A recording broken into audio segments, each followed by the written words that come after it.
Hare Krishna. Hare Krishna. Amaganati Milandasya Gananandana Salakaya Chakram Jena Tasmash Gravina. Imam Vishnu Paraya Krishna Krishtaya Bhutale Srimate Bhakti Vedanta Shamaniti Namani Namaste Saraswati Devi Gauravani Vichari Nirvashesha Shunyabari Prashakshade Satarni Jai Shri Krishna Chaitanya Prabhu Nityananda Sri Advaita Grabha Srivasadi Gaura Bhaktivinda Hare Krishna Krishna Krishna Hare Hare Hare Rama Rama Rama Hare Hare. So, Hare Krishna. Hare Krishna. I'm very happy to be with all of you this evening. So,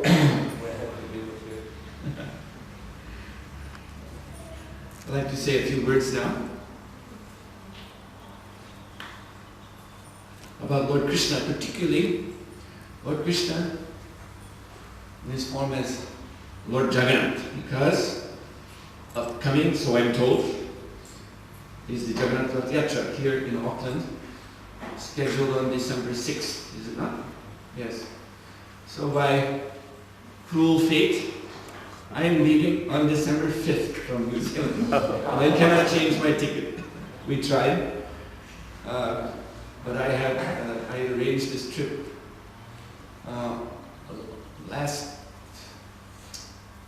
long time ago, many months ago. Had to because it was tight booking.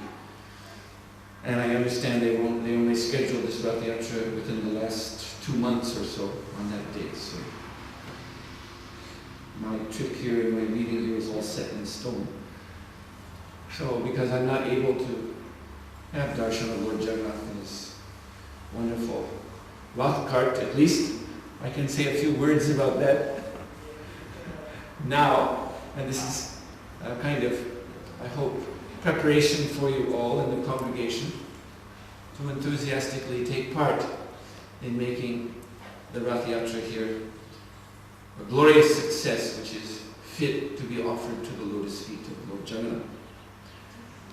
So Lord Krishna, he is known, of course, by unlimited names, wonderful transcendental names full of unlimited transcendental potency.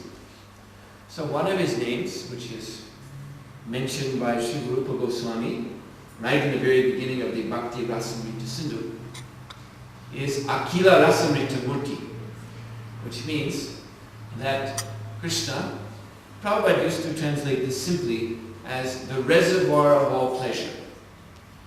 But looking at we can get a little more specific looking at the words. Akila means universal or unlimited. Rasa, of course, means the sweetness of Krishna consciousness, the sweetness of love of God. Amrita means nectar, and Murti means form. So Lord Krishna is the very form of unlimited transcendental nectar. All transcendental rasas have their origin in his transcendental form. There is, of course, the Shanta rasa, which is the neutral rasa of awe and reverence. There are many God-believing people who say God is great or God is all-merciful, and they pray to God very humbly. He's so great for them that it's not really easy for them to imagine even how to serve him. Just that they're humble before him and they beg for his mercy. So this is one kind of rasa or relationship, nectarian relationship with God. Then there's the dasya rasa, the relationship of service, active service. And then sakya, friendship. One can actually become the friend of God. But even more than that, vatsalya, one can become the parent of God. Now, in our world today, there are many God-fearing people who think of God as Father. You see? This is how they think of God. He's Father. We are dependent upon him. But love of God can become so intense that God surrenders to that love and becomes dependent on that love and that devotee loving him. So much so that God, although he's always the all-powerful supreme person, he assumes the lila, the role, the loving play of being a helpless little child. So he has a mother, God has. Sometimes people challengingly ask, so if we all come from God, if God is our father, then who's God's father? God has a father, his name is Nanda Maharaj. And he has a mother, Yashoda Devi. Of course, this cannot be understood unless one is able to taste this rasa that I'm speaking of. It boggles the mind otherwise. But it is possible to become father and mother of God by love. Because if one has such love that melts the Lord's heart, then he becomes like a child in the hands of his Lord. And that is one relationship. Vatsalya. And then even more than that is the Madhura Rasa, Shunya Rasa, in which God becomes the lover of the devotee in the conjugal mood. And this is his lila with Srimati Radharani and the gopis, which has nothing to do with mundane sexuality. It is not, this lila is not linked with biology as sex is in this world. It is the freest expression of love on the liberated platform, where there is no body as we know it, material body. Rather, the soul itself assumes its own form. The soul itself manifests spiritual senses, which are meant for satisfying the senses of the Lord. So anyway, this is Akila Rasamritamurti. This is one name of the Lord, that all rasas, all loving relationships, ultimately are within him. And we can realize these relationships in full by entering into intimacy with him. Then he has another name, Rasika, that he is the supreme enjoyer of these rasas. So Rasika means actually one who tastes. Just like we have in the English language the words like gourmet and connoisseur, which mean these are professional restaurant eaters. They go to the so-called high-class restaurants. We don't want to mention what those restaurants are. And but they go into these restaurants and they taste everything on the menu, and then they write up in the newspaper that this is a very nice restaurant, or maybe it's not such a nice restaurant. They're known as connoisseur or gourmet or whatever. So their business is tasting. So the supreme taster of rasa, of flavor, is Krishna. And he's tasting the love of his devotee. He's also tasting the food offerings cooked by Srimati Radharani. Srila Prabhupada said Srimati Radharani cooks for Krishna every day, and she never repeats any preparation, ever. Every time she cooks, it's a whole new menu. And she's been cooking for all eternity. For all eternity. That's why when Srila Prabhupada he would visit a temple and devotees would be introduced to him, and someone would say, here is so-and-so Prabhu, your disciple, and he is one of our cooks in the kitchen. And often that devotee standing before Prabhupada would assume a very humble, appearance, because I'm just a cook. And sometimes Prabhupada would say, that is Radharani's department. So, very important. So, yes, so Krishna is also tasting in that way. But he's tasting all the love, all the loving offerings of all his devotees. And this is God's enjoyment. So Akila Rasamritamurti and Rasika. Now, I brought up the example of cooking flavors, cooking spices. Now, in these different flavors and different ways of spicing, obviously, there can be conflict, you see, like sweet and sour things, or hot and sweet. So one has to be very, very expert to know how to mix these, because flavors do clash. And so we see that, as I mentioned, there are these different rasas, and that means there are different devotees in different moods. And these devotees, by themselves, because their moods are so different, even apparently opposite, although transcendental, but opposite, they can clash. So the wonderful thing about Lord Jagannath is that particularly Lord Jagannath Dev, he is that form of Krishna who is really aggrandizing over all moods. Lord Jagannath is totally outrageous. He's just totally marvelous, because, you know, we're thinking of moods. There's even when we speak of Krishna himself, Vrajagopal Krishna. So then we say that is the Madhura mood, that is the Vraja mood, that is the mood of Vrindavan. And his devotees have intimate relationship. And then there's the mood of Krishna in Dwarka, Dwarakesh, or many Vaishnavas are Ram Bhaktas, devotees of Lord Ramachandra at Ayodhya. Or there are many devotees of Lord Narayan, Lakshmi Narayan. So Dwarakesh, Lord Ramchandra, Lord Narayan, this is in another kind of mood, Aishwarya, majestic, opulent. Dwarka is a magnificent city. It is a city where the demigods come and stand in line to see Lord Krishna. Even Brahma, he can't get immediate audience with Krishna. When he comes to, yes, he's told to sit on a bench and wait. And Lord Ramachandra, he is king. He's king. Krishna is also king at Dwarka. And Lord Narayan, he's Almighty God, with Lakshmi standing next to him, the personified goddess of fortune. So sometimes there is a kind of, shall we say, a transcendental tension between the Madhura mood and the Aishwarya mood.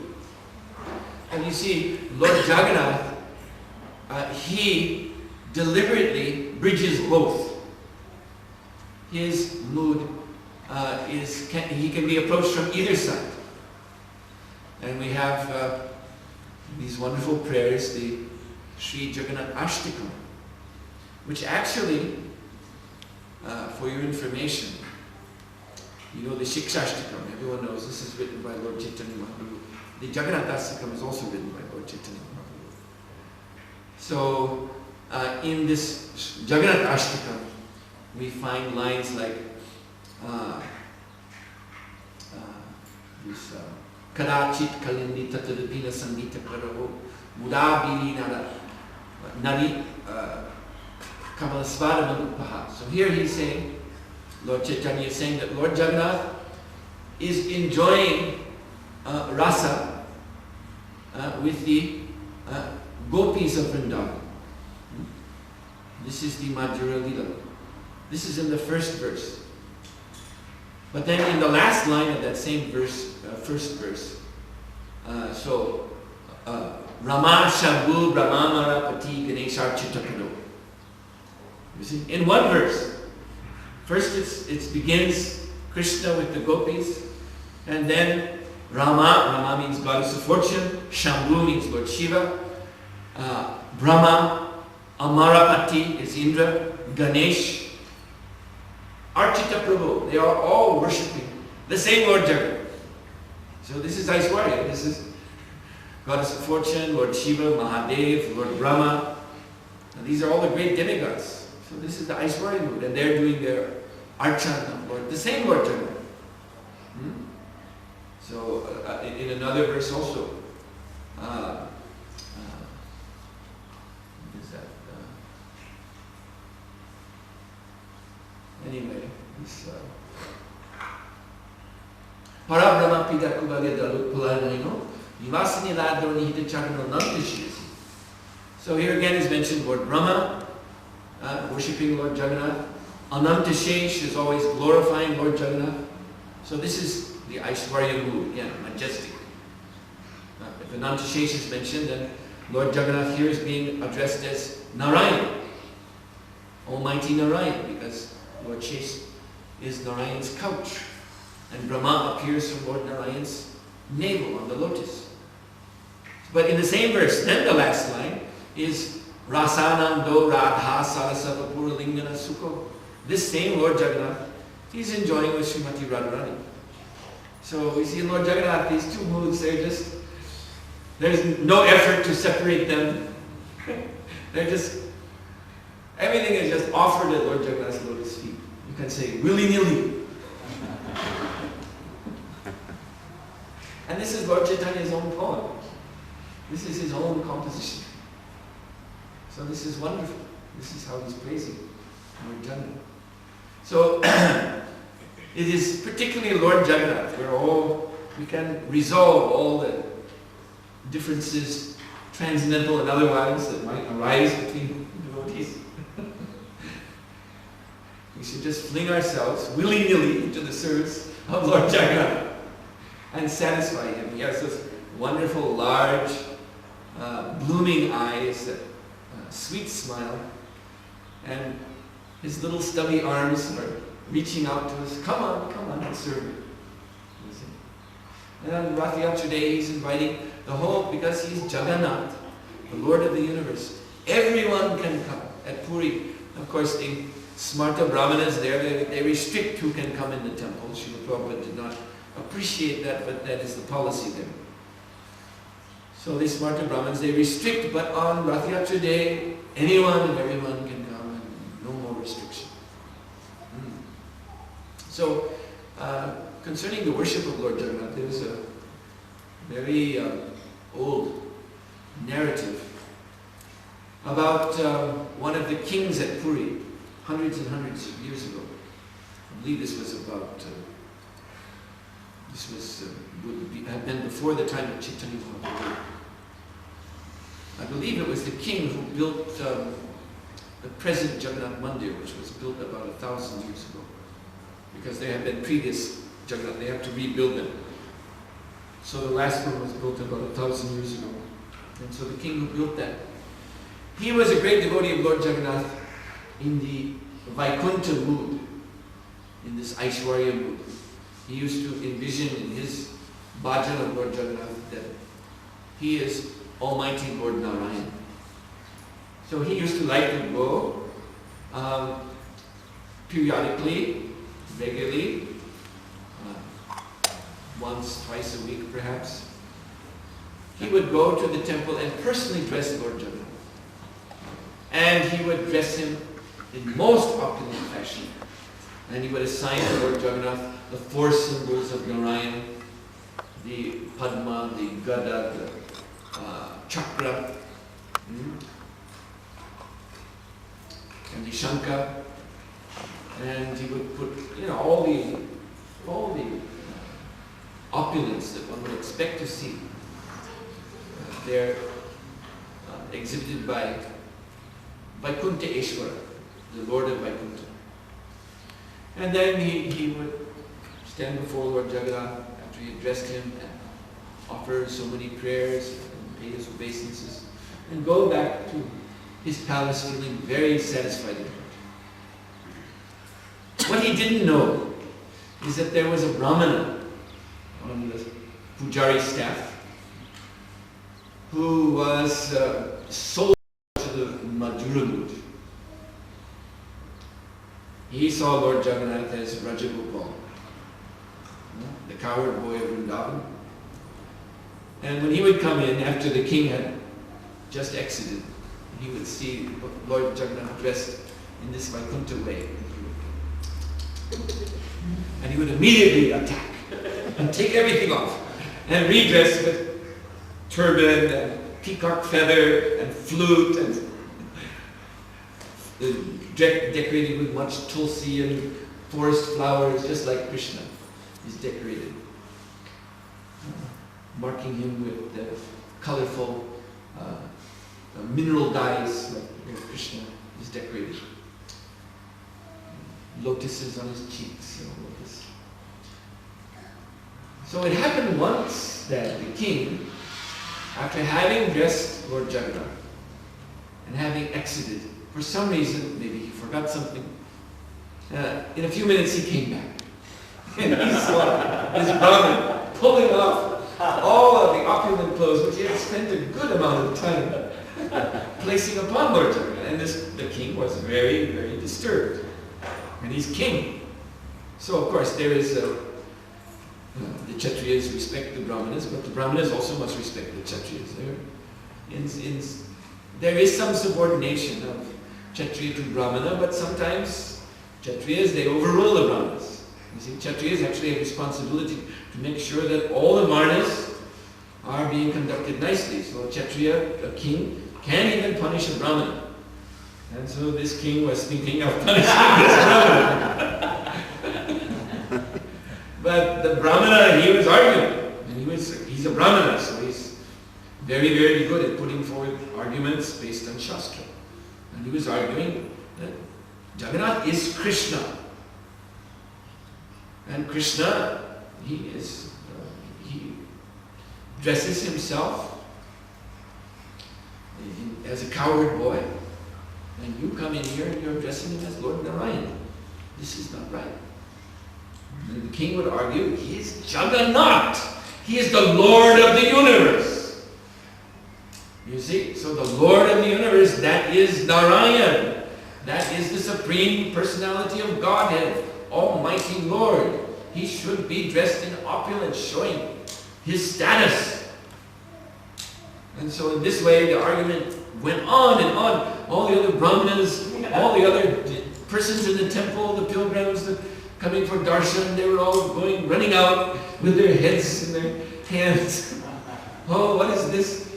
And so it became alarming, very alarming. And finally, someone had the intelligence to bring one sadhu, one great sadhu who had his ashram outside in the forest. And so some Brahmanas went and begged this sadhu to come. So he came. And when he came, of course, the argument had to stop. They had to worship this sannyasi when he arrived. And so then both the king and the Brahmana, they put their arguments before him. And this sannyasi said, well, this is very deep subject matter, and you're both rather worked up about it. So here's my proposal, that you both come with me to my ashram. This is a peaceful place. You can settle down for a few days, cool down, and then we can sit and discuss this in a more sober frame of mind. So they both agreed. They thought, this is a very good proposal. So they went to the ashram, and of course the idea was for a few days there would be no talk. Just accustom yourself to the placid forest setting, mode of goodness, and calm down and become very peaceful. So the Brahmana, he was accustomed to eat a simple meal. He was very austere, so he would eat a simple meal just of rice every day. He would cook this rice himself, and then he would offer it to Krishna. And then after doing his some morning cleanliness duties, then he would come back to take the rice. So each morning, first morning, he was cooking the rice, and when and offering it, and then leaving for a few moments, then coming back, someone had stolen all his rice. So he's a Brahmin, naturally a tapasvi. So we thought, all right, today I'll fast. But who took my rice? This is an ashram. Who will steal a Brahmin's rice? What is this? He was wondering. Not that he was angry, he was just wondering, what does it mean? In this holy place, someone stealing the rice of a guest Brahmana. That seems very Strange behavior. Well, the second day, same thing happened. He made the rice, he offered it, he left, came back, it was gone. The banana leaf plate was there, just a few grains of rice stuck to it. Somebody had taken all the rice, so then he thought, I have to catch this person. So then the next day, he kind of set a trap, did the same thing, but then did not really go away. He stayed very close by in a hidden place. And then he saw one skinny, old Brahmana man. He's also Brahmana here, Brahmin thread. But he was very old and seemed to be very enfeebled. And he saw this man suddenly slip in to his room and scoop up all the rice, put it in his cloth very quickly, very quickly, and then rush out. So the Brahmana from Jagannath Puri, he wanted to talk to this man. He was not angry. He was saying, well, he's a Brahmana like me, so he should be fed. But why is he going about it this way? Why is he stealing my rice? Why is he not just honestly asking, saying that he's hungry? So he called to him as he was running out. My dear Vipra, don't run away. But then he looked back in alarm, this old Brahmana, and began to run very quickly. And so the young Brahmana was thinking, why are you running? And but he had to run after him. Please stop, don't be alarmed, I'm not angry with you. I just want to talk to you. Why are you behaving like this? This is strange behavior. There's no need for you to steal rice from me. I can arrange that you eat very nicely. But he didn't listen, he just kept running. And so the young Brahmana was running after him. And the old man was running very fast, but he was very feeble and skinny. And after running a long while, suddenly the poor old man fell. He fell down on the ground. And he wasn't moving. So the young Brahmana came to him and turned him over and listened for a heartbeat, couldn't hear anything. And then he sat down and he was crushed at his heart. He was thinking, I am so foolish. He was an old man. Because I insisted on running after him. He must have been scared. And he just ran. Put too much stress on his heart. Now he's died. And it's my fault. He's a Brahmin. And Brahma Hatya is the worst sin. And it is my responsibility. So he was now in the forest, so he collected some wood. And he built the funeral pyre. And he lit it. And his plan was, let the fire come up and burn this Brahmana's body, and I will also enter into the same fire. Give up my life because of the sin I have just done. But just at that moment, out of that fire, there appeared a wonderful form of Lord Jagannath. He came out of that fire. And when he came out of the fire, the Brahmana noticed that old man's dead body was not there anymore. So he began to have some idea who that old man was. And Lord Jagannath, this is a wonderful form. He's not looking so much like Jagannath. He had 4 arms. He was so looking just like the Supreme Lord. And the Lord came out of the fire and he sat down and he brought, the Brahmana was astonished. He couldn't believe what had happened. He was just totally beside himself with transcendental ecstasy, but not just ecstasy, he was also totally bewildered, and he was still thinking about what he had just done, that Brahmana had died, and how the Lord has appeared, and what does this mean? So, seeing him in such a bewildered state, the Lord he took the Brahmana and sat him on his lap, just as if he was a little child. He kept him there and was embracing him and telling him, don't worry, everything's all right. So, at that moment, because back in the ashram, others had seen the old man run out and the young Brahman run after him and go into the forest. So the king arrived. And the Lord brought the king and put him on the other lap, the opposite lap. Just like they were both sons.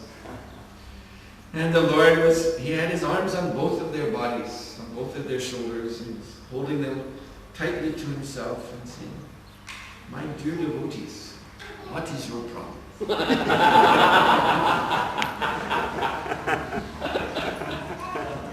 So of course now there was no scope for any hot words or arguments of any kind. Both were completely humbled.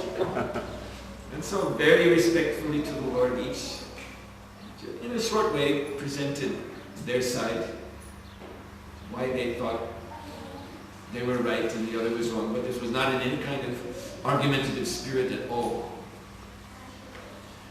So then Lord Jagannath, after hearing them both, he said, so this is how we will settle it. That you will both have your chance. We will fix times when you both can dress me in just the mood you like.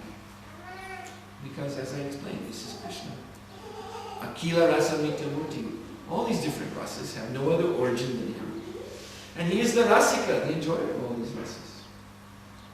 But I must say one thing, that that schedule that Lord Jagannath established there, dressing schedule, when he will be dressed opulently and when he will be dressed in the Rajamood, that is still followed to this very day, Jagannath Puri.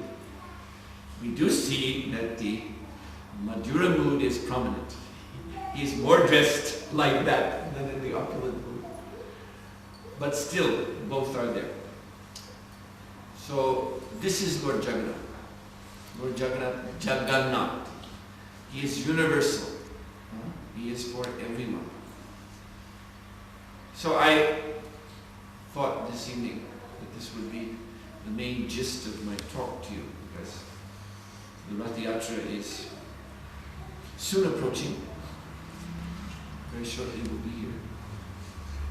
And all of you, whatever your individual mood of devotional service may be, you should know that Lord Jagannath is inviting you, all of you, individually, to come forward and serve Him. So this is a wonderful opportunity. And if we are able to approach the Lord in this humble spirit of service, then we may, by His grace, be able to better appreciate the others, just like the king and the Brahmana, when they are both on the Lord's knees, and the Lord was embracing them. There is no more scope for any squabbling. And the Lord was kind to both of them. So this is, I'm saying these things because I am so fallen I won't even be there. I'll be on the airplane flying to India while you're serving Lord Jagannath. So you're already more fortunate than me. So this is all I can do as my service, is say these things in the hopes that the Rath Yatra here will be a wonderful success, a great offering of, because this science of rasa, this rasa tattva, it is very much like cooking. Very much like cooking. All the different rasas are there, and an expert cook knows how to combine them. As I said, sweet and sour, they're apparently opposites, but an expert cook can combine. There are preparations that are both sweet and sour. And hot and sweet, like on Radhastami, one should offer plum pudding to Srimati Radharani. This is called Radha Red pudding, which Srila Prabhupada said should be so sweet that you can't stop eating it, but so hot that you cannot eat it at all.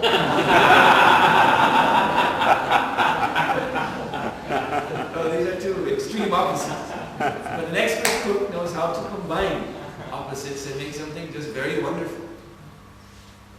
So similarly it is in loving relationships with the Lord. There are apparent opposites, apparent contradictions. But Krishna is the expert combiner of all these flavors, the expert taster of all of them. And what we have to do is surrender to him. You see, each devotee is, in this sense, we are like the ingredients that are used in cooking. You see, someone is a tomato, someone is a potato, someone is a red chili pepper. And what do? We just have to surrender. And we get chopped up and stirred in and fried and tossed up and down. Yeah, we should surrender. Now, if the tomato says, I'm not going to go in the same pot with this potato, forget it. See? This doesn't look very good. So this is what's important. One has to surrender for the pleasure of the Lord. All right then. Hare Krishna. Hare Krishna. A little message to all of you this evening. Perhaps we can have some more kirtan. Is that all right? Hare Krishna.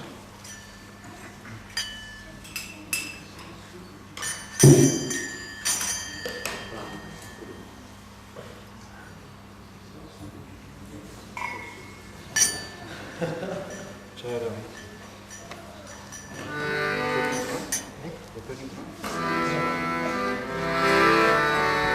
Rama,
Kirtan ki, Prabhupada ki, Gaur Premanandi.